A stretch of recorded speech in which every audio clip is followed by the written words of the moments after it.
बताइएगा कि ये स्विंग मतलब स्विंग मोटर का क्या स्विंग मोटर का? इसके अंदर में मैंने आपको बताया ना कि ये MFD लिखा होता है यहाँ पर 8 MFD प्लस 5 MFD, ठीक है, ये लिखा होता है, तो उसके हिसाब से आप निकालें। सर हमें कैसे पता लगेगा कि ये इसके 2 तार इसके कहाँ से आ रहे हैं? ये तो एक 4 तार हो गए, ठीक है, कोई पता नहीं उल्टा भी कर दिया। 2 तार आपके कैपेसिटर से निकल कर आ रहे हैं, 4 तार निकल कर आ रहे हैं, 2 इसके होंगे और 2 इसके होंगे, पर कलर कोड के हिसाब से यहाँ भी लिखा होगा, यहाँ भी लिखा होगा तो कौन सी MFD, किसी तार पर कलर कोड नहीं हुआ तो कौन सी MFD कौन से वायर की है। जैसे कि हमारे ये 2 तार है ना, तो इसका यहाँ पे MFD लिखा होता है, कलर कोड लिखा होता है, तो इसमें देखो कलर नहीं है, कोई लिखा हुआ नहीं। कलर कोड ये है तो सर दोनों कॉमन है, वो ब्लैक दे रखी है, ठीक है। कभी भी आप अगर रिप्लेसमेंट में मोटर लाते हैं तो हमें इस तरीके से वायर मिलती है, इस तरीके से जो रनिंग स्टार्टिंग होती है वो इस तरीके से होती है, तो कॉमन हमारी हमेशा इस तरीके से लिपटी हुई होगी, जो हम रिप्लेसमेंट मोटर लाते हैं ताकि मोटर वाले से हम पूछ ना सकें। इसमें सर 2 स्टार्टिंग इस तरीके से होती है, इसमें सर 2 स्टार्टिंग का काम करता है और एक रनिंग का काम करता है। जब उसकी सप्लाई कट जाएगी तो वो स्टार्टिंग का काम करेगा, और जिस पर ये नहीं कह सकते कि कौन सा स्टार्टिंग है और कौन सा रनिंग है, दोनों ही स्टार्टिंग का काम करेंगे, दोनों ही रनिंग का काम करेंगे, दोनों तरफ कोई भी किसमें तो ये कोई भी किसी अगर वैसे लगा दें बिना कलर तो क्या होगा? मतलब कलर कोड तो चेंज भी हो सकते हैं ना भाई, ज़रूरी नहीं हमें सेम कैपेसिटर मिला, कलर कोड तो चेंज भी हो सकते हैं। वही चीज़ मैं बता रहा हूँ, कैपेसिटर के ऊपर MFD के साथ कलर कोड भी लिखा होता है, क्योंकि इसके अंदर 4 तार है, हम जोड़ने को इस तरह से भी जोड़ सकते हैं और जोड़ने को हम इस तरह से भी जोड़ सकते हैं, जोड़ने को हम इस तरह से भी जोड़ सकते हैं, ठीक है। MFD का तो पता नहीं लग रहा ना, इसीलिए जब ये कैपेसिटर बनता है तो MFD के साथ में कलर कोड भी लिखा जाता है। हाँ, जो वॉशिंग मशीन का होगा, जो कंपनी से आया होगा वॉशिंग मशीन के साथ होगा, वो सेम कलर कोड का आपको जोड़कर देंगे, उसके अंदर में नहीं लिखा होगा कि कौन सा क्या है, सिर्फ MFD लिखी होगी। MFD ज़्यादा MFD वॉश के लिए, कम MFD स्पिन के लिए, इतना लिखा होगा। पर अगर हम जब चेंज करते हैं, कैपेसिटर हमारा ख़राब है, हम चेंज करते हैं तो हम काट कर ले गए, तो जो MFD लिखा है ना उस कलर कोड के हिसाब से यहाँ भी लिखा होगा कि ये कलर कोड इतने MFD का, ये कलर कोड इतने MFD का, तो वो आपको मिलेगा। सर इसमें बहुत मोटर कौन सा है? इसके अंदर तो सिमिलर है, वो चीज़ तो आप लोग भी देख लो कि ये दोनों हमारा वॉश के हैं, ये दोनों हमारी स्पिन के हैं। ये चीज़ तो आपने अभी जब मैंने खोला था, जब भी आप लोगों ने देखी थी, ठीक है। आप इसमें पहली वाला एक्स्ट्रा कैपेसिटर लाइन है, उसके अंदर में अगर ये सवाल पूछोगे कि सर इसमें बताओ कि कौन सा क्या है, तो वो थोड़ा ठीक रहेगा, कई कलर कोड सेम है। पर अगर जब आप लेकर आओगे ना मार्केट से, तो कलर कोड चेंज हो सकता है। सेम नहीं मिला भाई, रेड ब्लू नहीं मिला, ये लोग ठीक है, या ये नहीं मिला, सेम नहीं मिला, तो उस कलर कोड के हिसाब से ना कि भाई ये 2 तार या ये 2 तार या ये 2 तार कौन कौन सी MFD में कौन कौन सा कलर है, कौन दोनों सेम। इसके एक सिंगल के अंदर 2 कैपेसिटर का कनेक्टेड है, सिंगल में ही 2 कैपेसिटर कनेक्ट है, एक कम MFD का, एक ज़्यादा है। तो वो जब मार्केट से आप लोगे ना तो उसके अंदर लिखा हुआ होगा, लिखा हुआ मिलेगा आपको, ज़रा MFD का उसको लगेगा। हाँ जी, तभी तो मैं ये चीज़ बता रहा हूँ कि मैं सर मैं ये पूछना चाहता हूँ सर, जैसे आप बता रहे हो तो मतलब कलर कोडिंग के हिसाब से प्रोटेक्शन ऊपर लिखा हुआ है, कई बार ऐसा होता नहीं लिखा होता, तो उस कंडीशन में हम एम्पियर मीटर से भी चेक कर सकते हैं। एम्पियर मीटर से भी चेक कर सकते हो, और अगर उस कंडीशन में अगर आपको कैपेसिटर कहीं नहीं मिल रहा है, ठीक है, तो वॉश के अंदर 10 MFD आप डाल सकते हो और स्पिन के अंदर 6 MFD आप डाल सकते हो। वो दोनों कैपेसिटर अलग अलग भी डाल सकते हो, ये नहीं कि हमें यही कैपेसिटर मिलेगा जब ये हमारी वायरिंग होगी, ऐसा नहीं है। आप अलग अलग कैपेसिटर भी ले सकते हो। ये 4 तार तो है, पर चारों तारों का अलग अलग काम है, तो आप वो भी कर सकते हैं। इसी के अंदर कैसे चेंज कर सकते हैं। एम्पियर मीटर को एम्पियर मीटर में कैसे इस्तेमाल करेंगे? इसके अंदर में 2 तार आप चेक करोगे, उसकी कंटिन्यूटी अलग आएगी, और 2 तार आप चेक करोगे, उसकी कंटिन्यूटी अलग आएगी, तो उससे आपको पता लग जाएगा। और अगर आप ऐसे चेक करोगे तो कंटिन्यूटी बिल्कुल नहीं आएगी, क्योंकि ये दोनों अलग है, वो कंटिन्यूटी बिल्कुल नहीं। ठीक, शक्ल दिखाओ। हाँ बोलिए। ये स्पिन मोटर जो है और वाश मोटर, तो दोनों मतलब रख दिए, मतलब पहचानेंगे शाफ्ट से। स्पिन मोटर और वॉश मोटर जो हम पहचानेंगे, वो पहचान हमारी बॉडी है। ये वॉश मोटर है, ये स्पिन मोटर है। अब दोनों को पीछे से देखो, सेफ से पकड़ डायग्राम सेम है, दोनों की बॉडी सेम है, पर हम पहचानेंगे कैसे? सेफ अलग है, सेफ अलग है, शेप अलग का है। नीचे का जो लगे हुए 3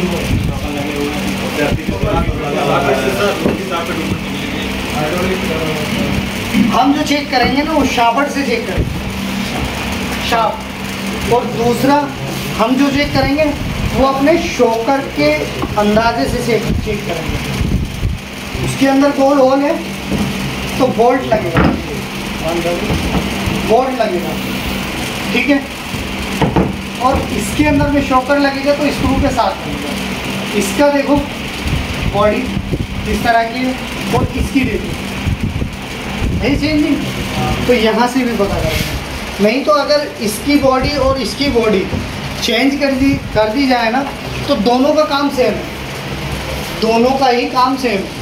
बस, लेकिन वॉश मोटर को थोड़ा बढ़ाना पड़ेगा। देखो सर जैसे ये मतलब खराब, तो मैं कैसे चेक करूँगा कि ये मतलब मोटर जो है ये खराब है, ये चल नहीं रही? आप एम्पेयर मीटर से कंटिन्यूटी से भी चेक कर सकते हो, और आप डायरेक्ट भी चेक कर सकते हो। डायरेक्ट क्या मैन में जोड़ दूँगा। मेन से आप किस तरह से चेक कर सकते हो? पहले कंटिन्यूटी से क्यों बोला मैंने?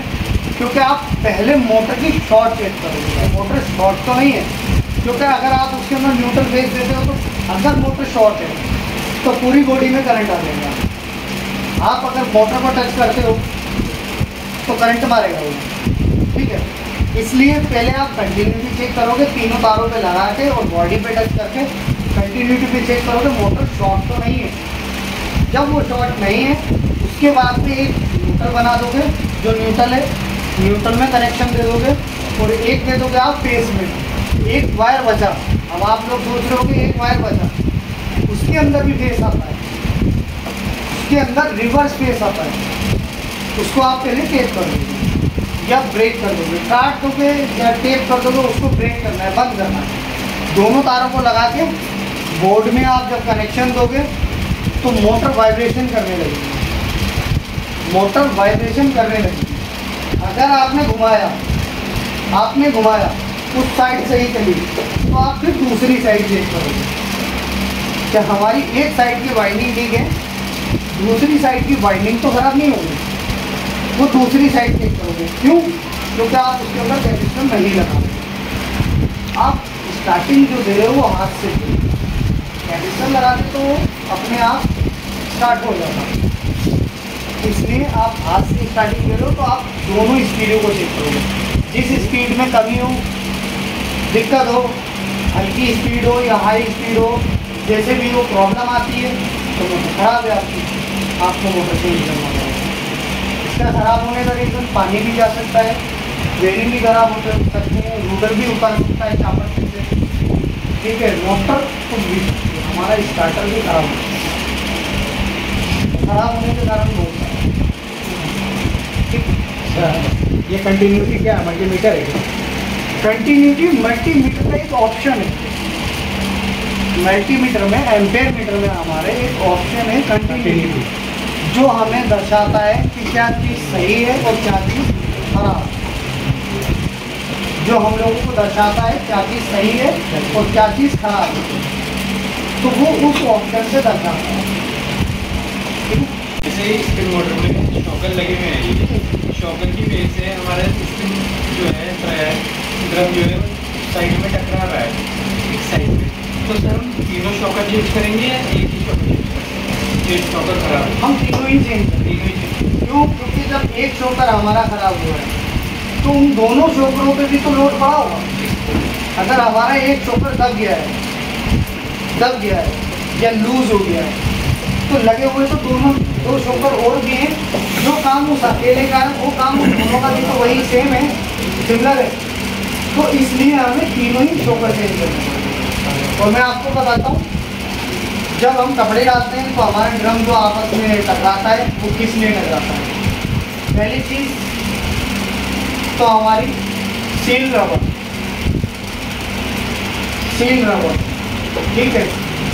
दूसरी चीज़ हमारे ड्रम की शापर आउट बैठी हुई है। तीसरी चीज़ हमारी मोटर की पुली में शापर सही नहीं लगी। चौथी चीज़ हमारे शॉकर, इसकी बदौलत हमारी मोटर आपस में टकराती है। अगर ये सारी चीज़ें सही है तो आपके जो कपड़े हम डालते हैं वो डालने में प्रॉब्लम, वो प्रॉब्लम हमारी है, मशीन की नहीं।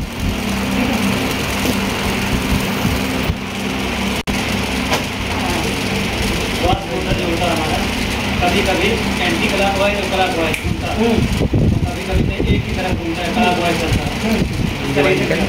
इसका रीज़न अभी आपको मैंने जब ये आपके भाई पूछ रहे थे तो मैंने उसका रीज़न दिया था टेस्ट करने के लिए कि हम एक वायर न्यूट्रल में लगा देंगे, एक वायर हम फेस में लगा देंगे, एक वायर हमारा बचा हम उसको ब्रेक कर देंगे, ठीक है। इस तरीके से हम चेक करेंगे। अगर हमारा एक साइड नहीं घूम रहा है तो उस साइड की वाइंडिंग का कहीं ना कहीं से वायर टूट चुका है, हट चुका है, इसकी वजह से नहीं घूमेगा। उस कारण में भी हम लोग उस मोटर को डेड बताते हैं, खराब बताते हैं उस सिचुएशन में, ठीक है। अगर उसको आपको रिपेयर करना है तो पहले तो आप ये देखेंगे कि वो मोटर सीट तो नहीं है, सीट का मतलब रिपीट तो नहीं लगी हुई, ठीक है। दूसरा, अगर रिपीट नहीं है तो आप उसको खोल के वायर चेक कर सकते हैं, मिला तो आप लगा सकते हैं, नहीं मिला आप मोटर को एक्सचेंज भी कर सकते हैं, चेंज भी कर सकते हैं, ठीक है। एक दफ़ा हो जाता है ऐसा कि एक साइड घूमती है एक साइड नहीं घूमती, मोटर भी हमारी ठीक होती है, मोटर भी हमारी ठीक होती है।